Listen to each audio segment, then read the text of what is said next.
The last revolt, or rebellion in a sense, that I want to talk about is that of John Brown. John Brown's 1859 raid on the military arsenal at Harper's Ferry, Virginia, was inspired by Nat Turner's revolt. Brown, though, was white, from the North, but had been interested in seeing the abolition of slavery. He too saw himself as kind of divinely appointed to end slavery. And he was willing to end slavery by whatever means necessary. He often looked upon himself and his followers as biblical figures like David, chosen by God for great works. Brown also encouraged a very strict moral code. Profanity, drunkenness, stealing, other infractions among his group were to be heavily punished. A lot of Brown's early activity was done in places where slavery was only minor. But he began to think more and more about hitting slavery where it was really the strongest. In December of 1858, he raids into Missouri and frees 10 to 12 slaves and took them to Canada. This is kind of a trial run because Missouri was a slave state. So Brown decides to go for a deeper attack. The Harper's Ferry Arsenal at Harper's Ferry, Virginia. It's actually now in West Virginia because West Virginia didn't exist before the Civil War. He actually managed to get the support of several abolitionists in New England, including some New England clergy, sometimes referred to as the Secret Six, who provided him funding for his raids. He begins to round up a force, his sons-in-law. Harper's Ferry was at the meeting of the Shenandoah River and the Potomac River, and there were nearby railroads, so it made sense to have an arsenal there. And so Brown says, we're going to raid the arsenal, we're going to seize the weapons, and then we're going to establish a fort. And out of the fort, we're going to raid and seize slaves. And the date's set for October of 1859. He's ready now to strike at the heart of slavery. There's 22 people in his force, most of them white, although there are some free blacks. And they are successful in taking the arsenal, but the slaves in the nearby area are too afraid to uprise. And so the rebellion he hopes to inspire never comes to fruition.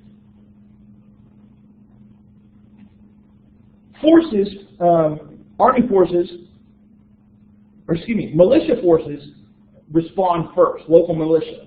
And so gradually the news of the raid spreads. Brown, though, lingers at the arsenal despite this kind of urge to retreat. And with the arrival of local militia, retreat then is cut off. The arsenal is surrounded and put under siege.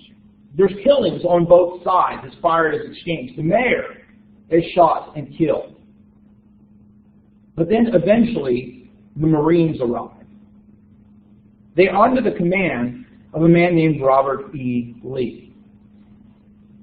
There's an attempt to try and get Brown and his group to surrender, but he refuses to surrender.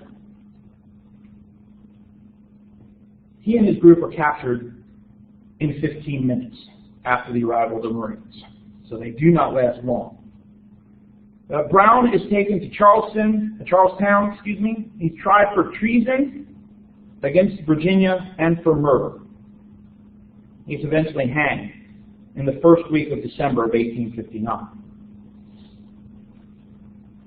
One of the things to think about in all of this, in the context of Christianity and politics, is the way in which Brown saw himself, kind of this avenging angel of the Lord, right? This servant of God, but also as ways in which people, abolitionists especially, look upon him. Comparison is made by some rather prominent New England writers, people like Henry David Thoreau, Ralph Waldo Emerson, who compare him to Jesus Christ, right? That his hanging is like the crucifixion. There are comparisons made between Brown and the story of Exodus. And so all of these things kind of continue to wrap Christianity in this raid.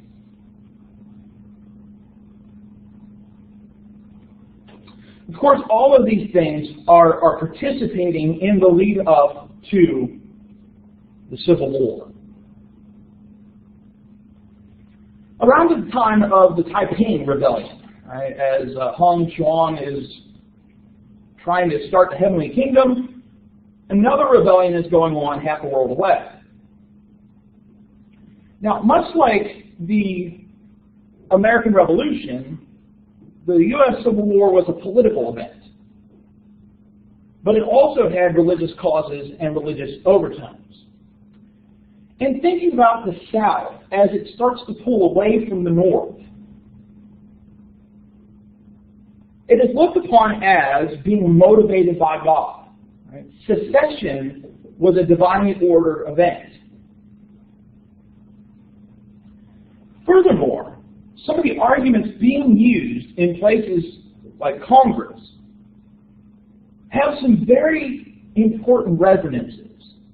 In the 1830s and the 1840s, Baptists, Methodists, and Presbyterians all experienced divisions within their denominations over the issue of slavery. So you have Northern Methodists, Southern Methodists, Northern Baptists, Southern Baptists.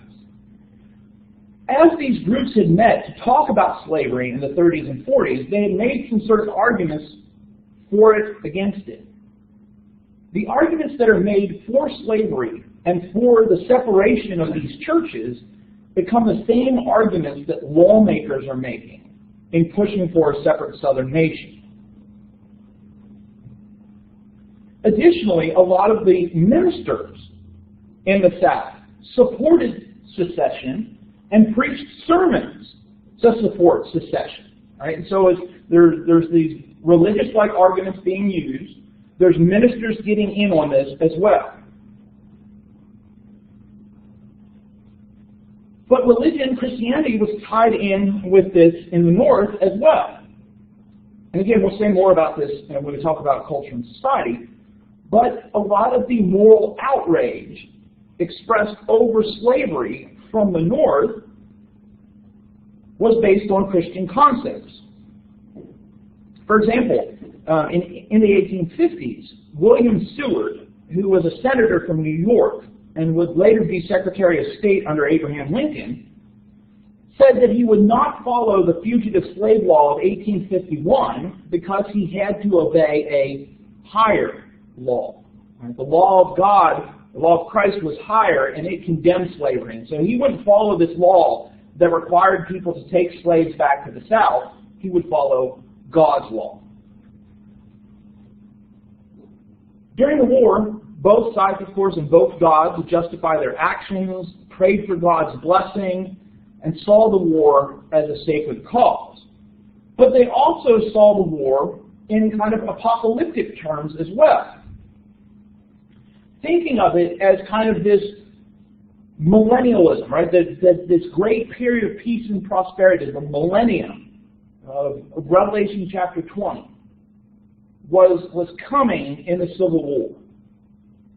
And so when you look at the language of popular songs at the time, like the Battle Hymn of the Republic, right, there's this apocalyptic language of God's armies moving, right, that God is now bringing about judgment. He's loosed the fateful lightning of his terrible swift sword. Right? God is marching on. As Christ died to make men holy, let us die to make them free.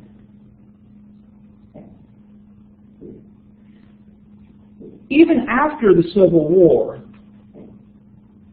Christianity and politics were still very closely tied together in the United States in something like Manifest Destiny. Now, next Monday, we'll focus on how Christianity inspired people in the United States and elsewhere to do great and compassionate things, to spread the gospel. But sometimes Christianity was also intertwined in things like Manifest Destiny, this political ambition to conquer the North American continent. Now, prior to the war with Mexico in the 1840s, churches were divided about westward expansion. But after, they were very supportive of the expansion, and with that, the removal of Native Americans. Particularly Native Americans being removed further and further from their native lands, moving to places like Indian Territory, Arkansas, Oklahoma. And justifying this American idealism was very tightly interwoven with Protestantism. So that there was kind of this religious duty to spread the influence of the United States and its Protestant heritage. And to deny this manifest destiny might amount to treason for some. It too was also tied up with this millennial expectation of the kingdom of God coming to earth. But during the 1820s through the 1840s, the federal government expelled or negotiated the mass removal of native peoples from lands east of the Mississippi into places like Kansas, Nebraska, the Dakotas, Oklahoma, through legislation like the Indian Removal Act. But connected with all of this was this greater concern of what was often called the Indian problem, which essentially meant, how do we assimilate Native Americans into the larger United States, and then we don't have our consciences bothering us about how we're treating these people. And so a lot of the legislative concern was for mainstreaming Native Americans into American culture. So how is that to be done? Well, one thought was that if conversion took place, if Native Americans were Christianized, they would become, quote unquote, civilized, and they would be mainstreamed into American society. This Christianizing took a couple of different steps. One was the development of reservations. So we create these holding areas, these towns, in a sense, these places where all Native Americans are now going to be forced to live, and then under these controlled conditions, we'll Americanize them. And then they'll be mainstreamed. Well, of course it didn't work. And for a lot of Americans, Native Americans, the reservation became a way of life, which also led to high levels of poverty, high levels of alcoholism, the degradation of Native American culture, the loss of native languages. And Christianity, unfortunately, was indicted in a lot of this as well, as a lot of Christian leaders supported and participated in this kind of activity. And on the one hand, we'd say, yes, the gospel is for everyone, and so it should be preached. It was being used as a political tool. Another attempt at all of this was the development of Indian schools, where Native children were taken off the reservation in lands west of the Mississippi and forced into schools east on the eastern seaboard, where they would be Americanized, where they would be given an industrial education, and they were also to be Christianized as well. Of course, that led to a lot of bitterness with, here are these children being taken from their parents and forced into these schools. Eventually, in the 1920s, this system finally died off, but it also led to a lot of tension between the parents and these children, because when these children eventually went back to the reservations, there wasn't that warm welcome. There was a lot of distance, because here are people that have been part of that society.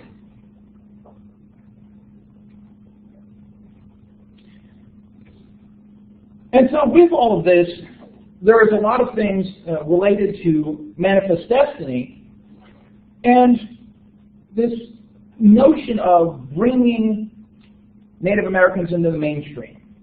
Last thing to mention here is about the Dawes Act.